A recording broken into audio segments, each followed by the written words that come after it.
muslimat Nahdlatul Ulama telah lahir sangat banyak kader-kader yang memiliki kualitas, berintegritas, punya komitmen yang luar biasa.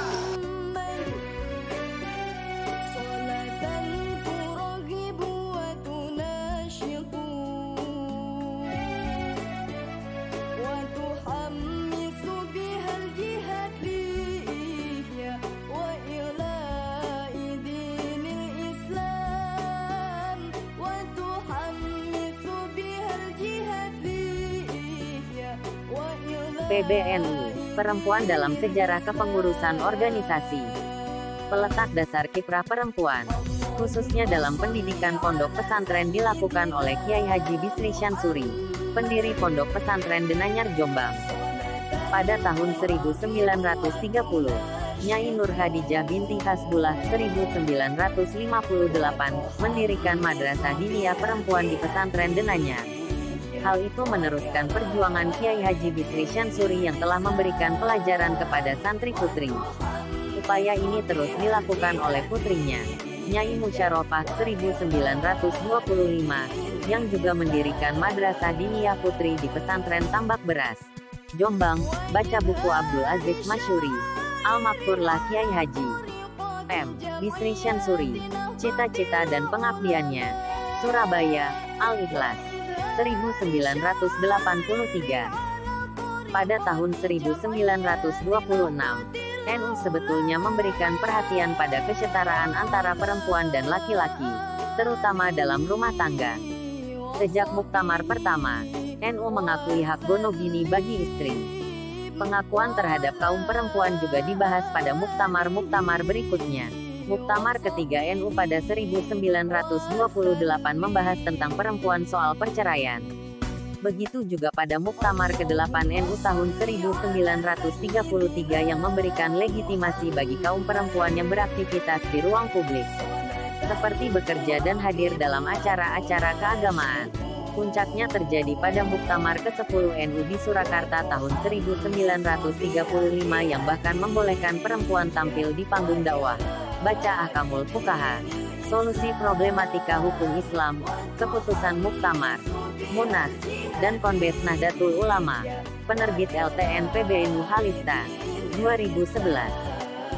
Dari muktamar ke muktamar, diskusi, seminar, dan perkumpulan yang dilakukan oleh perempuan pesantren mengkristal dalam wadah organisasi. Posisi perempuan dalam Muktamar NU tahun 1940 di Surabaya semakin maju. Kaum perempuan tidak hanya bisa menghadiri sidang-sidang NU dan Syuriah, tetapi juga dapat mengadakan rapat-rapat sendiri. Ada 5 resolusi NOM yang kemudian diterima oleh HUK Komite Kongres atau Pusat Komite Kongres Muktamar. Di antaranya disahkannya Nahdlatul Ulama Muslimat, disingkat NOM, mengesahkan anggaran dasar NOM, dan dibentuknya pengurus NOM. Selain itu, menetapkan daftar pelajaran untuk tingkat madrasah banat dan rencana menerbitkan majalah bulanan NOM. Saat itu pengurus NOM diketuai oleh Nyai Raden Hindun Surabaya, dan wakilnya Nyai Raden Juwaisih Bandung. Sedangkan sekretarisnya adalah Nona Sudinem Surabaya, dan bendaharanya Nyai Marfuah Cirebon. Puncaknya pada Muktamar ke-16 NU, di Purwokerto tahun 1946. Nahdlatul Ulama Muslimat NUM diresmikan menjadi badan otonom NU secara aklamasi oleh Muktamirin pada tanggal 29 Maret tahun 1946.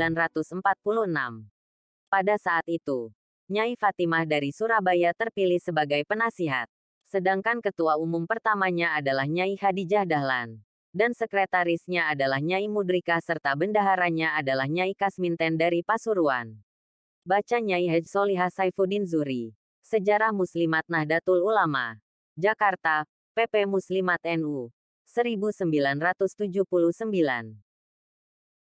Namun, perempuan NU harus menerima kenyataan bahwa eksistensinya belum terakomodasi dalam kepengurusan Syuriah dan Tanfidiyah, Hutbestur Nahdlatul Ulama, HBNO, atau pengurus besar Nahdlatul Ulama PBNU, setidaknya sampai tahun 1959.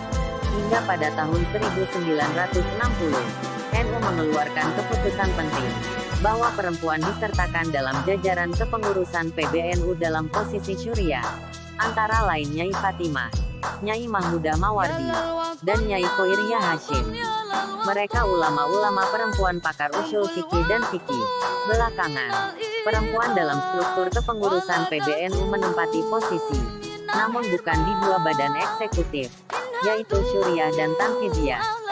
Tercatat, di struktur PBNU periode tahun 2015 sampai tahun 2021, sebanyak 7 orang perempuan duduk dalam jabatan Akhwan PBNU, yakni Nyai Hajah Sinta Nuriyah, Nyai Hajah Mahfudo Ali Ubaid, Nyai Hajah Nafisa Sahal Mahfud, Prof. Juzaimate Yanggo, Hajah Faiza Ali Sibro Malisi, Prof. Istiqsyarah, dan Prof. Sri Mulyani.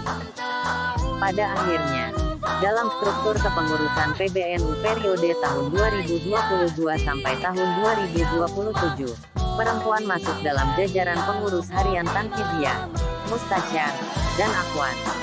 Baru kali ini, setelah 96 tahun usia NU menurut kalender Masehi atau 99 tahun menurut kalender Hijriah, kaum perempuan diakomodasi di dalam susunan pengurus harian PBNU. Jelas Ketua Umum PBNU, Kiai Haji Yahya Kholil Stakuf saat memperkenalkan struktur kepengurusan PBNU tahun 2022 sampai tahun 2027, Rabu tanggal 12 Januari tahun 2022, di kantor PBNU Jakarta.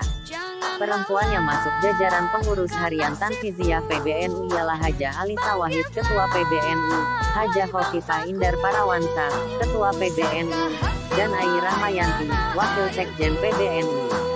Perempuan di struktur Mustasar Dewan Penasihat ialah Nyai Hajah Sinta Nuriyah, Nyai Hajah Nafisa Sahal Mahfud, dan Nyai Hajah Mahfudo Ali Ubaid. Sedangkan di struktur Akhwan Dewan Pakar ialah Nyai Hajah Nafisa Ali Maksum, Nyai Hajah Badriyah Payuni, Nyai Hajah Faiza Ali Sibro Malisi, Nyai Hajah Ida Fatimah Zainal, dan Nyai Hajah Masriyah Ampa. Kekuatan muslimat NU adalah pada kemandiriannya. Mari kita bangun kemandirian ini dari mulai ranting, dari mulai anak ranting. Setuju? Kita bangun kemandirian anak cabang, betul? Kita bangun kemandirian tingkat cabang, betul? Dan kita bangun kemandirian di tingkat wilayah sampai dengan tingkat pusat. Khususnya ibu-ibu muslimat NU, untuk bersama-sama kita menjaga persatuan kita, untuk bersama-sama kita merawat dan menjaga persaudaraan kita, untuk kita bersama-sama menjaga dan merawat kerukunan kita. Marilah kita jaga ukhuwah kita, ukhuwah Islamiyah kita, ukhuwah wataniyah kita, untuk bisa membangun bagaimana toleransi bisa berseiring dengan keberagaman, moderasi bisa berseiring dengan upaya yang saling menghormati tanpa mencaci.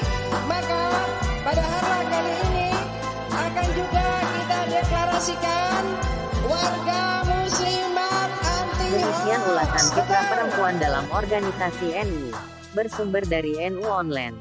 Jangan lupa like, komen, dan subscribe channel Bambang DM untuk mendapatkan there. info terbaru untuk Anda Subscribe yang to my malas channel. membaca. And also press this bell icon.